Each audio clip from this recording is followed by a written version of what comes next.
Hello and welcome back. So I did take my time and I did use that time to skill the proper skills for this destroyer. And well, now I have the decomposer skills almost maxed out. The only skill that's not on level 5 is the expert decomposer skill, which is level 4. It is scaling onto level 5. I am actually getting near the 1000 DPS mark. I am at 900 DPS with all modules active, of course. But without those modules active, it is around 566 DPS, which is still really overpowered for this ship. And well, now let me just quickly show you the skills. As you can see, the decomposer skills are almost maxed out. The only one that's missing is the level 5 expert decomposer skill, which will be done in a very short time. And it will give me 8% of decomposer damage, 3% small decomposer optimal range, and 1 second particle stabilizer activation time, which is really good, and so far it is a major increasement. That 8% will help me a lot, I think.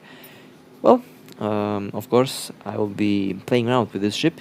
This time I'll be jumping in null-sec, but first, quick look back at its stats and its trait descriptions. So this is a faction destroyer, and as such does have really decent bonuses. Definitely a ship to be aware of currently in the beta. Of course, I do expect this ship to be nerfed upon the official release of the game, since currently this ship is truly broken and it is really overpowered. There is no denying that this is currently one of the most overpowered ships in the game.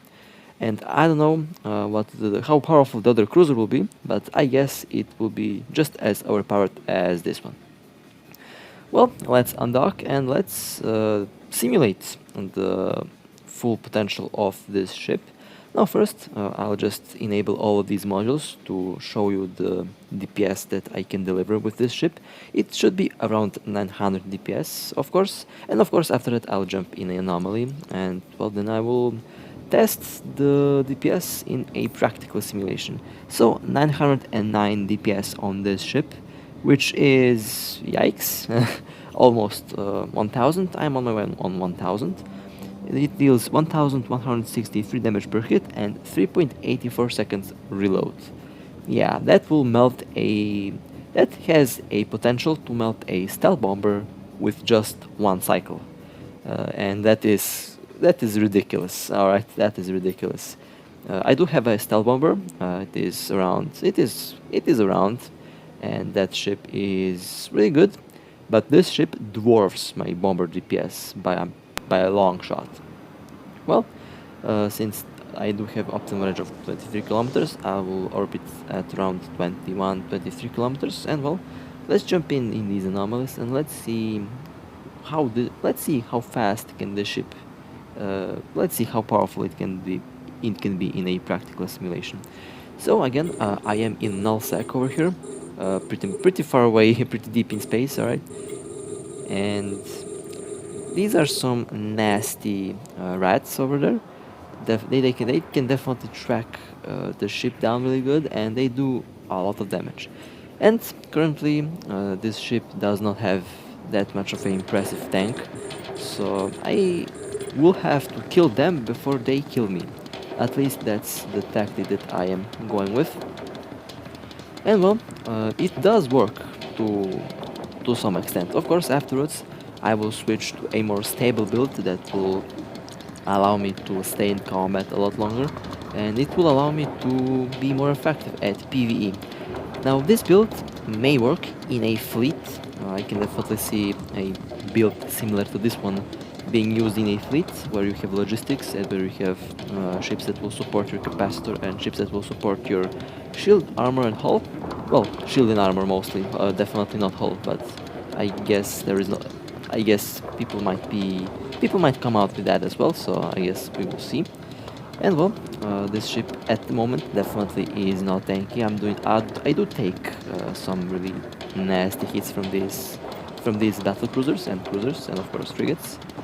And of course, do not come in low-sec and null-sec, especially if you're not prepared for PvP. People will jump you in null-sec without hesitation, especially if you fly a really powerful ship that's really expensive. And well, I do risk a lot in being at null-sec, but well, I guess I have to if I want to earn some money here, since I'm kind of broke at the moment, since I did buy a lot of stuff. Well, I do look to warp out if I need, since my shield is going down slowly. And well, there we go. I will have, well, I will stay until I take out that cruiser, and then I will pretty much warp out. But yeah, this is a build, a feat that might be used in fleets, since you want to take advantage of that crazy DPS that the ship can offer at the moment. So in combination with logistics, you can definitely make this feat work in a fleet. Now, back to the station, I will change this a little bit, and I will use a more stable fit this time around.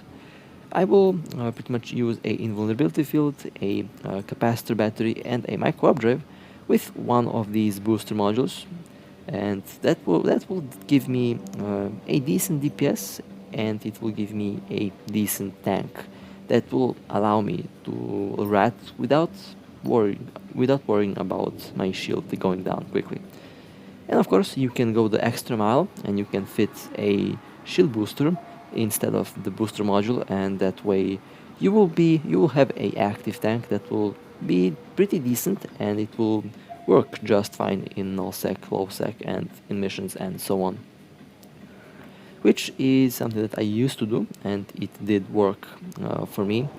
It's not a bad idea, but currently I do want to use that DPS advantage of the ship, even though I think having these booster modules is kind of pointless, since I do have already high DPS, a really high DPS on the ship, even without any boosts for the DPS, which is really interesting. But well, I did take this fit, and well, I did use this fit for a very long time now, and in my case, it does work really well. And as you will see here, I will efficiently take out these battle cruisers without much of a problem. I will not get hit, or even if I do, they will not hit me a lot because of my resistances now. And of course, my speed and my orbit is pretty much, they cannot track me at 18 kilometers with their medium and large weaponry, so I'm pretty much safe from taking any major damage. Now, one thing though that I am worried about is the frigates, since I am 100% sure that they are equipped with webifers and disruptors. So when you jump in these types of anomalies, you should go and you should always make the frigates, the destroyers, your primary target, since most of the time, if you're flying a smaller ship, they will be a problem for you, since they can do nasty stuff like web you and pretty much disrupt you and scramble you. And you don't want that to happen in null-sec. You want those ships out as fast as possible, since you never know. You never know who can jump in your system. You never know who can warp in your. Those ships did die very fast, as expected from this destroyer. And well, I will warp out, and then I'll be back because they did break my tank. All right, well, let's warp in at the system. I mean at the anomaly, not at the system. I did make a mistake. I did not orbit at 18 kilometers. They can track you above 18 kilometers. When you come close to them, they cannot track you because of their big weaponry. And of course, they will not track a smaller ship that's moving at a decent speed. Alright, so far this ship has been proven to be really reliable, and you can make this ship be very lethal. And of course, it is also kind of risky, because you'll be flying a rare ship. Currently, I don't see this thing being sold, because I think there is none of them on sale right now. And it will be really interesting to see how are they going to be balanced in the official release of the game. Since at this very moment, this ship is ridiculous. This ship is really ridiculous in terms of its damage. You can easily get 1000 DPS on this thing currently, easily.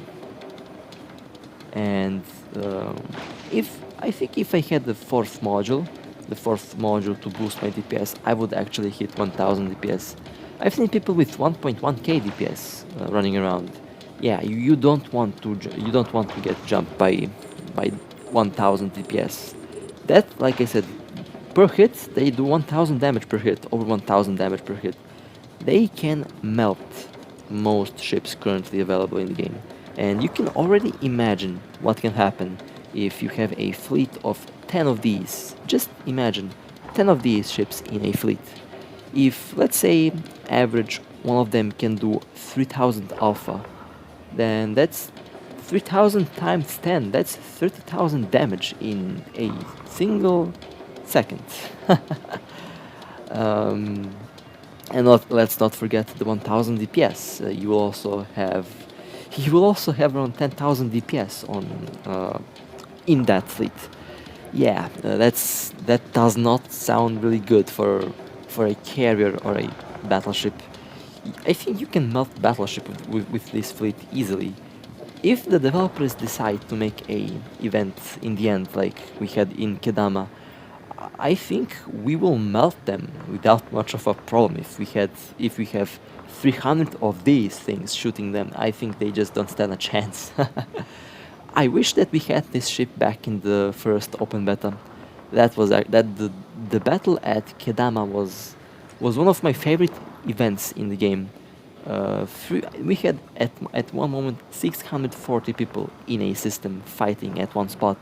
It was glorious. It was glorious for those who actually, for the people who the game actually worked. I was one of them. It actually worked for me. But yeah, this ship at the moment is ridiculous. Like the DPS on it is just insane.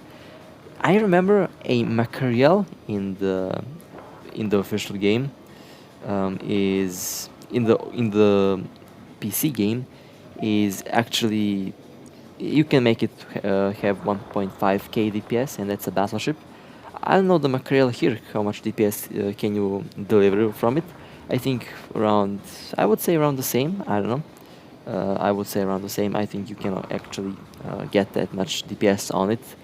Again, when I get that ship, I'll definitely play around with it. That's like the Macariel is currently my the Macariel is currently one of my favorite ships in the game, and the Dramiel is also one of my preferred ships. And this ship currently is slowly taking its place, although I know it will be nerfed, but I'll just enjoy it while it lasts. Enjoy the game while it lasts, enjoy the beta while it lasts, since after the beta ends, we are going to wait a month for the release. And yeah, we are going to be waiting, and again, we are going to be hyped for the global release of the game. Or should I say for the official release of the game, since it will be global upon release. And well, I'm looking forward for major fleet conflicts. Like one thing that I liked about the PC version of the game is massive fights, massive fleet fights. Now I know they're not the best fights, but on a grand scale, when you actually look at what people have done in the this game, like Eve is actually in the Guinness Book of Records by the biggest MMO fight in history, and I'm not even joking. You can look it up. Like you can just Google it, the Guinness Book of Records, greatest MMORPG battle of all times, and yeah, Eve actually went in that. This game holds a world record. That is actually amazing, and who knows? Who knows? Actually, we might have something similar here on the mobile version of the game. I'm definitely looking forward for something like that. I think that would be actually really interesting. But one thing that I'm definitely interested in, how will phones handle that? How will phones handle having 3,000 players shooting at each other? That requires some major optimization, I think. And currently, phones did handle well 600 players shooting. And I think right now, with this current level of optimization, they will also handle that number even better. Especially since even mid-rangers currently are really powerful devices. which is interesting. And I think the developers will include something to help us with major fleet conflicts, which we are going to probably see being implemented into the future. I don't know. At the moment, I am just guessing. I don't know what will happen, but I can already imagine the lag that might happen if you have 3,000 players shooting at each other, especially on a mobile phone. That is truly something amazing, and hopefully we are going to be able to have such amazing conflicts in this game, since this game is all about the player written story. We as players write the story for this game, and well, I am definitely looking forward to be a part of it, since this is something currently unseen on a mobile platform, and it is really impressive what the developers have done with this game. Uh, Overall optimization wise, graphics wise, this game actually looks very good, and I barely have any lag. Only lag that I ever had is when actually they actually fixed this currently. Like there was a bug when you jump through the gates and then your UI will disappear and the frame will drop. They actually fixed that. They were really fast on fixing the problem, which is a very good job done from them. Well, I was casually talking while I was melting battle cruisers there. This ship is truly ridiculous. I love it. I love this ship actually. Like I can just relax and do and talk while I play, and I can just melt these rats like they're nothing. All right, and that's actually glorious. Well, um, as you can see, you can get in null-sec with this thing, and with my build currently that I'm using, you can easily earn like 100 mil per hour without much of a problem currently. And in this beta you can do that actually, since I get 20,000 per anomaly, and I can actually get over 50-60,000 per medium anomaly, and I can get over 100,000. Oh my god, over one. I get currently over 20 million per this anomaly, and I can get 50 to 60 million per medium anomaly, and I can get over 100 million per large anomaly. And of course, the bases. Do not shoot bases, alright? Do not shoot bases unless you're trying to sabotage someone's system. Okay, so yeah, that's really interesting. And you can easily get rich currently at the boosts that we have. And it is fun. The game at the current state it is fun. I definitely do enjoy it a lot, and I'll definitely be very sad when the beta ends, since I am already playing this game as my daily, pretty much. Um, well, not as my I play actually a couple games as my daily, but this game I launch it when I just want to relax and enjoy the music. The soundtrack, by the way, the soundtrack of Eve is one of the more recognizable ones and one of the more iconic ones. The music that the game has, the PC version and this one, is one of the best sci-fi tracks that you can find. Well, anyway, that was it for this part of for this ship. I did reach 900 DPS. My next goal will be to reach 1000 DPS and above. Well, definitely a really interesting story, is in my favorites. And well, with that being said, fly safe. I hope that you have fun at the game, and well, I'll see you next time. Take care.